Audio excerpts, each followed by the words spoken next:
get the president to the bunker. Anything even remotely hostile gets a headshot.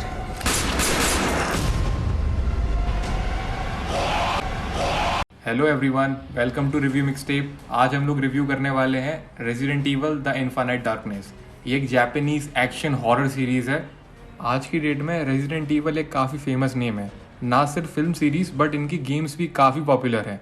बढ़ते हुए anime trend की वजह से काफ़ी सारे प्रोडक्शन हाउसेस एनिमे की तरफ शिफ्ट हो रहे हैं और इसी ट्रेंड के चलते Netflix anime series resident evil infinite darkness हमें देखने को मिलती है।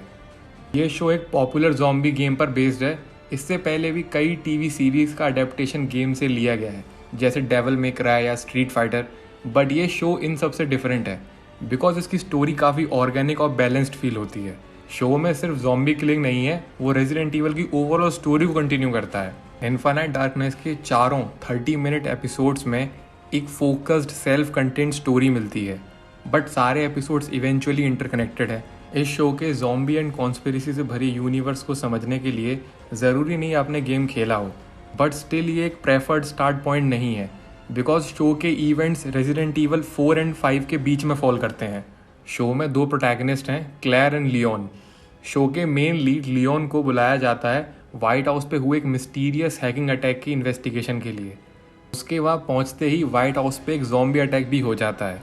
दूसरी तरफ क्लेयर एक ह्यूमन राइट ऑर्गेनाइजेशन की मेंबर है जो सिविल वॉर से इफेक्ट हुए लोगों की हेल्प करती है। इन्हीं लोगों में से एक बच्चा क्लेयर को एक ड्राइंग दिखाता है जो डिपिक्ट करती है एक ज़ॉम्बी अटैक। अब ये दोनों इंसिडेंट एक कनेक्टिंग पॉइंट है जो क्लेयर और लियोन को साथ ले आते हैं कई बार। हाउएवर वो दोनों अपनी अपनी इन्वेस्टिगेशंस अलग कर रहे हैं। Even though show resident evil के एक्शन बेस्ड गेम पर बना है, स्टिल आपको इनफाइनाइट डार्कनेस से non stop action zombie killing expect नहीं करनी चाहिए। चारों एपिसोड में ज़्यादा zombie and bio weapon killing scenes नहीं है, बट स्टिल जितने भी हैं काफ़ी वॉयलेंट हैं। एंड इवन एक सीन में जहाँ लियोन फायर एक्सटिंग्विशर से एक बायो वेपन को मारता है, यार वो काफ़ी ग्राफिक है। ओवरऑल शो एक्शन सीन और ज़ॉम्बी किलिंग की वजह से नहीं, अच्छे प्लॉट और डायलॉग्स के थ्रू आगे बढ़ता है, जो मेरे अकॉर्डिंग एक मेजर अपग्रेड है अगर आप पुरानी रेजिडेंट इवल सीरीज से कंपेयर करो तो।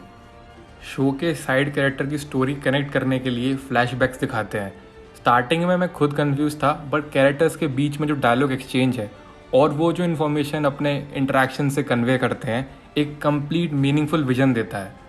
आगे चलकर लियोन का स्क्रीन टाइम क्लेयर से ज़्यादा है, जो स्टोरी की रिक्वायरमेंट है, बट फाइनल एपिसोड तक ऐसा लगता है कि क्लेयर सिर्फ एक पार्ट है लियोन की ओवरऑल इन्वेस्टिगेशन का। अब हाँ, उसकी अपनी भी इन्वेस्टिगेशन है करने को, बट वो सिर्फ एक बैकग्राउंड कैरेक्टर बन के रह जाती है लियोन की ओवरऑल स्टोरी की। इन सब के बाद भी स्टोरी काफ़ी इंटरेस्टिंग है। शो की अपनी खुद की आइडेंटिटी है, एक कंप्लीट इंडिपेंडेंट स्टोरी है और ऐसा कहीं भी फील नहीं होता जैसे उसे forcefully resident evil TV series का पार्ट बनाने की कोशिश करी गई है।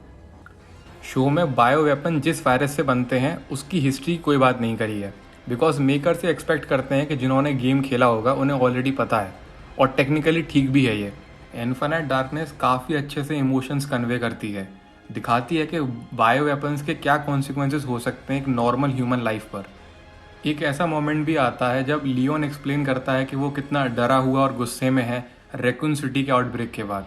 मेरे हिसाब से इस टाइप के इमोशंस रेजिडेंट इवल की सारी मूवीज़ जैसे डीजनरेशन, डैमनेशन एंड वेंडेटा में हमेशा मिसिंग थे। इस शो में सब कुछ ठीक है, बस एक कमी है सस्पेंस की। फर्स्ट एपिसोड से आपको पता होता है कि कौन एंटागनिस्ट है शो का, कौन है जो लियोन और क्लेयर की इन्वेस्टिगेशन पूरी नहीं होने देना चाहता।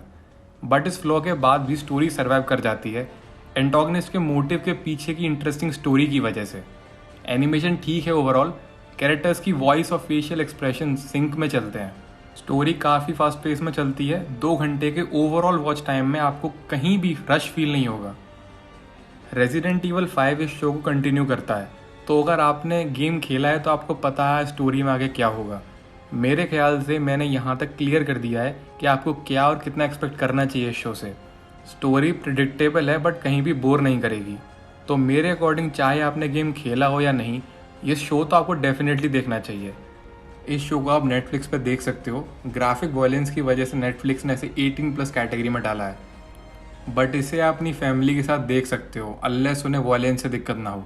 और अगर आप ऐसे और शोज़ के रिव्यू देखना चाहते हो then please suggest me in the comment section and don't forget to like, share and subscribe.